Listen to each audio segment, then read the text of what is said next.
5 berita terpopuler hari ini Selasa 4 November 2025 di Bloomberg Technos Flash 5. Yang pertama, AHY pastikan APBN akan jadi bagian restrukturisasi utang Wush. Menko Bidang Infrastruktur dan Pembangunan Kewilayahan Agus Harimurti Yudhoyono pada Senin 3 November 2025 memastikan APBN ikut membantu permasalahan utang proyek kereta cepat Jakarta-Bandung alias Wush. Hal ini ia sampaikan berdasarkan hasil rapat koordinasi dengan Presiden Prabowo. AHY menyebut ada pengembangan konsep khusus untuk memisahkan pengelolaan infrastruktur dan kepentingan mencari keuntungan untuk layanan kereta cepat Wush. Sekedar catatan, investasi awal proyek KCJB atau Wush sebesar 6 miliar dolar Amerika Serikat atau 91,8 triliun rupiah, kemudian meningkat menjadi 7,2 hingga 7,3 miliar dolar Amerika Serikat atau setara dengan 110 hingga 115 triliun rupiah. Terkait Wush, PT KAI harus merugi sejak Wush beroperasi dan jumlah kerugian di semester 1 2025 mencapai 951,48 miliar rupiah. Kerugian berasal dari porsi kepemilikan KAI di konsorsium pengelola Wush PT Pilar Sinergi BUMN Indonesia sebesar 58,53%. Sementara sepanjang 2024 KAI mencatat kerugian dari PSBI sebesar 2,69 triliun rupiah.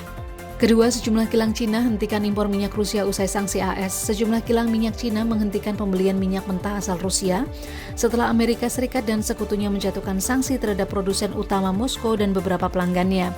Jenis minyak Rusia yang terdampak termasuk ESPO, salah satu varian paling diminati di pasar Asia yang kini mengalami penurunan harga tajam. Konsultan Riset Energi Amerika Serikat memperkirakan 400.000 barel per hari atau hampir 45% dari total impor minyak Rusia ke Cina terdampak penghentian pembelian tersebut. Perusahaan milik negara seperti Sinopec dan PetroChina Corporation memilih membatalkan sebagian pengiriman minyak dari Rusia menyusul sanksi Amerika Serikat terhadap Rosneft PJSC dan Lukoil PJSC bulan lalu. Sementara kilang kecil seperti Shandong Yulong Petrochemical Corporation masuk daftar hitam Inggris dan Uni Eropa. Rusia selama ini menjadi pemasok utama minyak mentah bagi Cina, sebagian karena harga jualnya yang jauh lebih murah setelah Moskow dijatuhi sanksi internasional akibat invasi ke Ukraina. Sanksi Amerika Serikat ini diberikan untuk memutus pemasukan Rusia yang diharapkan dapat menghentikan serangannya ke Ukraina. Ketiga, BI akan ajukan keberatan soal rumusan baru free float ke MSCI. Bursa Efek Indonesia atau BI bersama Self Regulatory Organization atau SRO akan mengirim surat keberatan ke MSCI Incorporation terkait rencana perubahan free float yang akan berlaku tahun depan. Surat juga berisi penjelasan metode perhitungan free float di Indonesia dan perbandingannya dengan bursa lain di kawasan. Menurut BII, penyesuaian MSCI yang hanya berlaku untuk Indonesia tidak mencerminkan kondisi pasar secara objektif. Sebelumnya, MSCI Incorporation berencana menerapkan usulan metodologi baru dalam menghitung porsi saham beredar atau free float untuk pasar Indonesia. MSCI mensimulasikan perubahan perhitungan dengan memasukkan laporan bulanan pemegang saham dari PT Custodian Central Efek Indonesia atau KSEI sebagai sumber tambahan untuk memprediksi proporsi saham publik. MSCI memakai dua pendekatan perhitungan free float, yakni mengklasifikasikan saham scrip atau yang tidak tercantum dalam laporan KSEI, kepemilikan korporasi lokal dan asing, serta kategori others atau lokal dan asing sebagai non-free float. Simulasi ini membuat saham berkapitalisasi besar menunjukkan potensi penurunan Foreign Inclusion Factor atau FIF.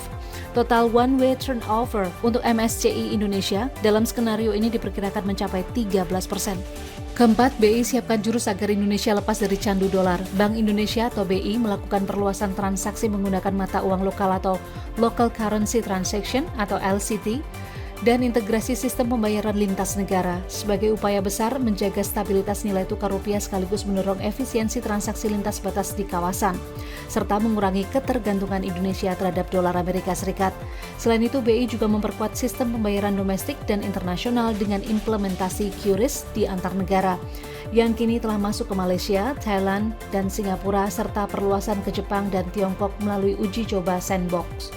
Kemudian langkah yang ketiga adalah inisiasi peningkatan kapasitas dan literasi sinergi percepatan dan perluasan digitalisasi daerah dengan katalis TP2DD.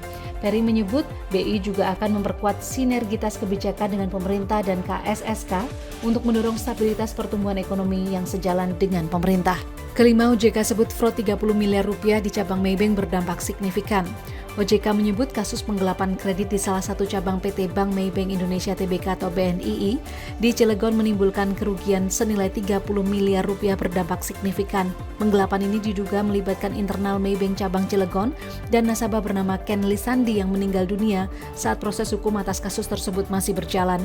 Sebagai tindak lanjut, OJK telah melakukan pengawasan termasuk meminta Maybank Indonesia untuk menindaklanjuti kasus ini secara menyeluruh, baik dari sisi proses hukum, penyelesaian kewajiban kepada nasabah, maupun perbaikan pengendalian internal agar kejadian serupa tidak terulang. Selain itu, OJK juga telah menerbitkan surat pembinaan kepada bank yang antara lain mewajibkan agar setiap penanganan fraud mengacu pada peraturan perundang-undangan yang berlaku. Itu dia 5 berita terpopuler pilihan Bloomberg Technos hari ini. Ikuti terus update selanjutnya di www.bloombergtechnos.com.